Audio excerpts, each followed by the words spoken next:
السلام علیکم ناظرین۔ اللہ رب العزت نے عورت اور مرد کو ایک دوسرے کے مددگار کے طور پر پیدا فرمایا ہے۔ اسلام میں معاشرتی زندگی گزارنے کے لیے عورت اور مرد کو مخصوص امور سونپے گئے ہیں اور اس عمل کی تکمیل کے لیے مکمل اختیار بھی دیا ہے۔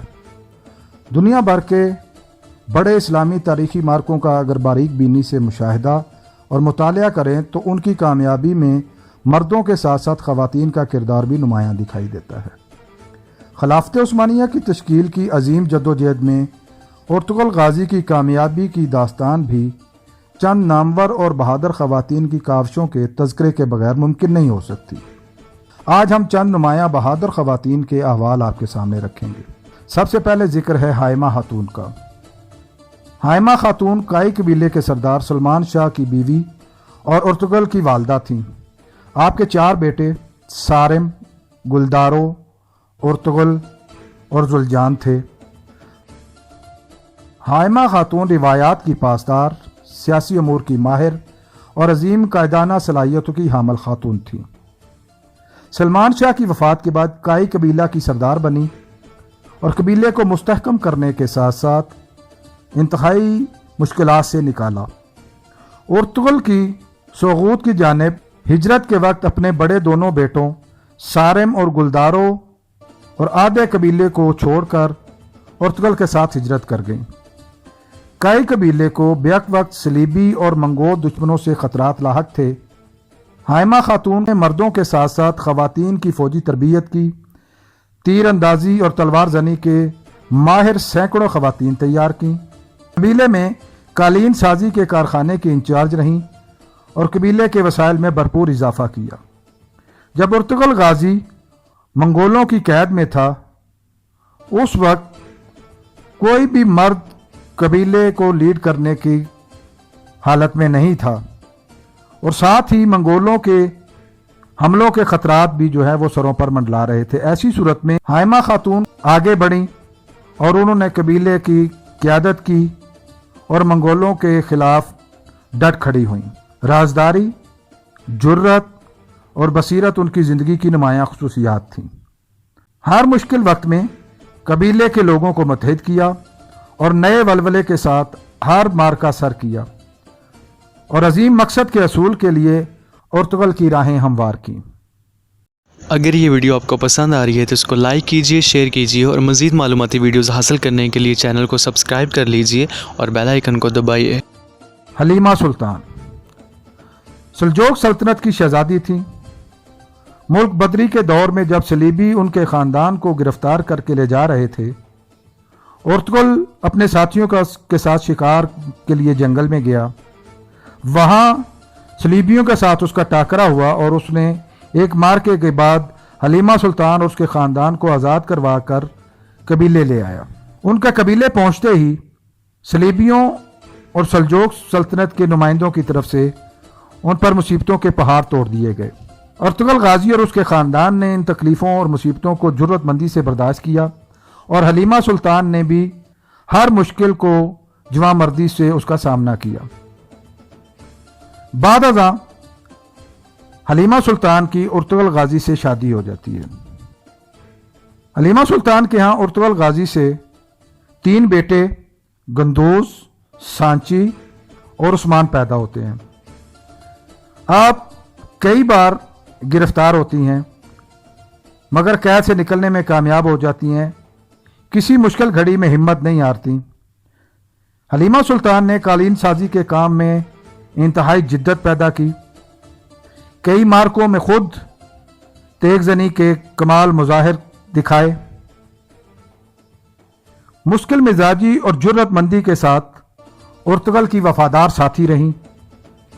عثمان کی پیدائش کے وقت آپ خالق حقیقی سے جا ملی۔ سلجان خاتون ارطغرل کی بھابھی اور گلدارو کی بیوی تھیں۔ انتہائی تیز دماغ اور جرت کی مالک تھیں۔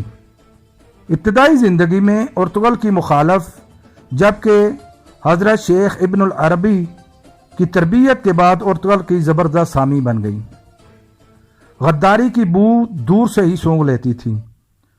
منگولوں کی قید و بند کی صحبتیں برداشت کیں۔ کئی مارکوں میں تلوار زنی اور تیر اندازی کے جوہر دکھائے، دھن اور ارادے کی پکی تھیں اور روایت کی پاسدار خاتون تھیں۔ خاوند کی وفات اور بیٹے کی شہادت کا صدمہ برداشت کرتی رہیں، مگر ارطغرل کے عظیم مقصد کے ساتھ وفاداری سے کھڑی رہیں۔ بہت سی سازشوں کو بے نقاب کر کے دشمن کے منصوبوں کو ناکام کیا۔ اصلاحان خاتون دوردوگا قبیلے کی سردار جاندار بے کی بیٹی، الیار اور اورال کی بہن تھی، بعد ازاں نورگل کی بیوی بنی۔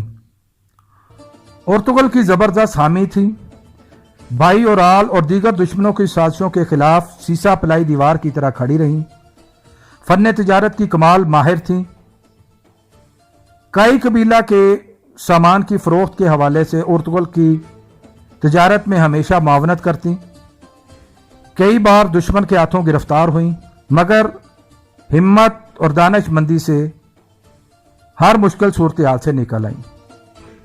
سلجوق امیر سعد الدین کوپیک، جو ایک غدار کردار کے طور پر جانا جاتا ہے، اس کی شادی کی پیشکش کو مسترد کر دیا، کئی مارکوں میں تلوار زنی کے جوہر دکھائے، دشمن کو ہر مارکے میں ناکام کیا اور ناکوں چنے چبوائے، قبیلے اور ارطغرل کی تحریک کے خلاف ہونے والی ہر سازش کو ناکام کیا۔ امیر سعد الدین پر ایک قاتلانہ حملے کی کوشش کے جواب میں شہید کر دی جاتی ہیں۔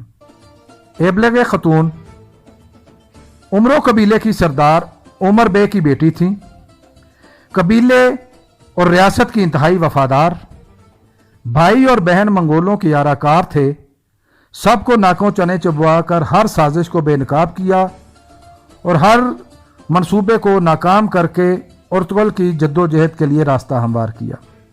قبیلے کے اندر مخالفت اور سازشوں کو ناکام کیا اور منگولوں کے خلاف ہمیشہ صف آرا رہیں۔ تاریخ میں آتا ہے کہ انہوں نے بعد ازاں ارطغرل سے شادی کر لی تھی۔ بانو خاتون دوروگا قبیلے کی ایک محافظ خاتون تھی، ماہر جنگجو تھیں، ریاست کی انتہائی وفادار اور ارطغرل کے ساتھی روشان کی بیوی تھیں۔ صوفیہ خاتون کارا چیسار کے گورنر کی بیٹی تھیں، آپ عیسائی مذہب سے تعلق رکھتی تھیں۔ ارطغرل کے مارکوں کے دوران ان کو قلعہ کے اندر کی خفیہ معلومات پہنچاتی تھیں۔ گورنر کے انتقال اور قلعہ پر قبضے کے بعد کائی قبیلے میں آ گئیں، مشربہ اسلام ہوئیں اور ارطغرل کے ساتھی بامسی یا بابر کے ساتھ شادی کر لی۔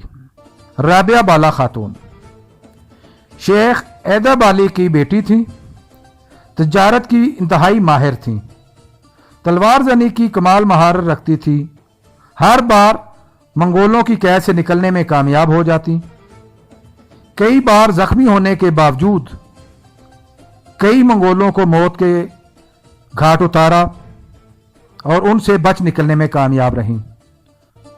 ارطغرل کے بیٹے عثمان سے بعد ازاں انہوں نے شادی کی اور ان کے وطن سے عثمانی شہنشاہ علاء الدین پاشا نے جنم لیا۔ اسی طرح بہت سی اور بہادر خواتین کے کارنامے تاریخ کا حصہ ہیں۔ خواتین کی اس عظیم کاوش، بصیرت، جرت اور قربانیوں کی اس لازوال سلسلے کے انجام پر ایک عظیم سلطنت وجود میں آئی اور اس سلطنت نے دنیا کے 3 بر اعظموں پر 600 سال تک حکمرانی کی۔ تاریخ کبھی بھی ان بہادر اور جرت مند خواتین کے تذکرے کے بغیر مکمل نہیں ہو سکتی۔